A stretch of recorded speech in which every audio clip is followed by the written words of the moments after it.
Yep, still raining. Therefore, I don't get to go on an exciting walk. No change in background. Best we can do. But I'm committed to you. I'm committed to making these hair loss videos addressing things from a psychological point of view and not necessarily trying to cure hair loss as much as just have a discussion about it and maybe find ways to predict it. But as far as today, as far as this video right here, here's what's going through my head. Whatever's going through my head ends up in the video. So here we go. Yesterday, I was in the car for 2 hours in the garage watching YouTube videos as my daughter was asleep in the back seat because I wanted to keep her asleep. So I was watching all these videos, and one that popped up was Dr. Joshua Axe, I think is the name. Dr. Axe, like A-X-E. He's based here in Nashville where I live, apparently. And he's like a doctor that talks about things from like a natural point of view, you know, which I'm a vegan, so obviously I'm in tune with all that stuff. But I was watching a video he made talking about 6 ways, I guess, to reverse hair loss. So if you want to look that up, 6 ways to reverse hair loss, Dr. Axe, if you're interested. So out of the 6 things, I'm doing 2 of them. One that he mentioned was doing pumpkin seed oil, which I've been doing that since Christmas. And then also, what's the other one? Oh, it was just talking about like avoiding sugars, which I do. I don't really eat bread much, and I avoid sugar at all costs. It's just part of my vegan lifestyle anyway. So he's saying those are 2 of the things you can do to help reverse hair loss. So, you know, I watched this video, and after I watched it, here's what I thought.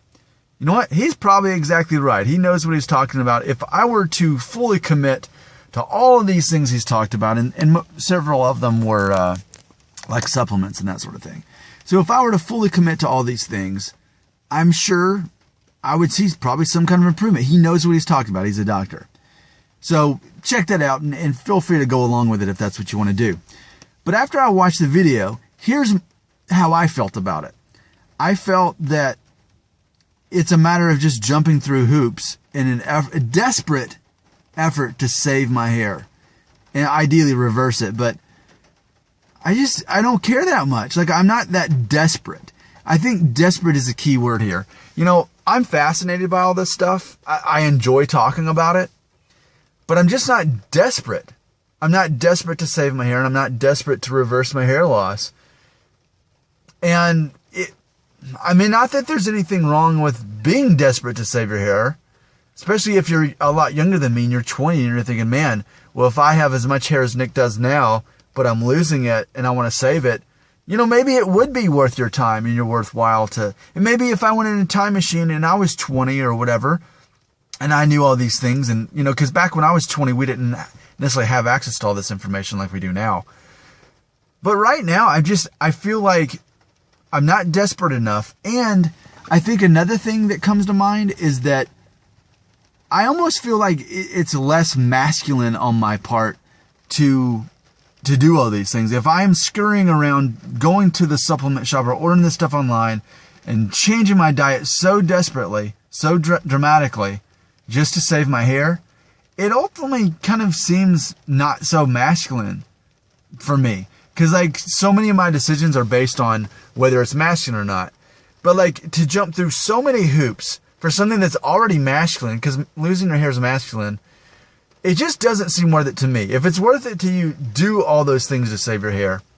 But I think if I'm being honest with how I feel, which is what I'm doing, it seems desperate and unmasculine to worry, to do all these things to save my hair. It's one thing to talk about it from a psychological point of view. In fact, I think that's masculine, to have good, direct, honest conversations about how you feel without getting emotional. And I think you can do that, you know, which is what I do.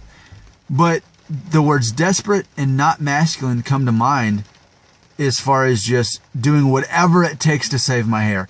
As you know, I'm doing this whole thing with rosemary oil and all this stuff just as an experiment. But when it's all said and done and my hair doesn't grow back, so what? Big loss. I didn't invest anything emotionally in it. But I just don't want to get caught up in some kind of game where, like, I'm jumping through all these hoops. Oh, man, and it still didn't work. Or even if it did, okay, great. The rest of my life, I'm committed to all these herbs and supplements. Anyway, check out the video. I think is a great guy. Dr. Joshua Axe, again, I think is his name.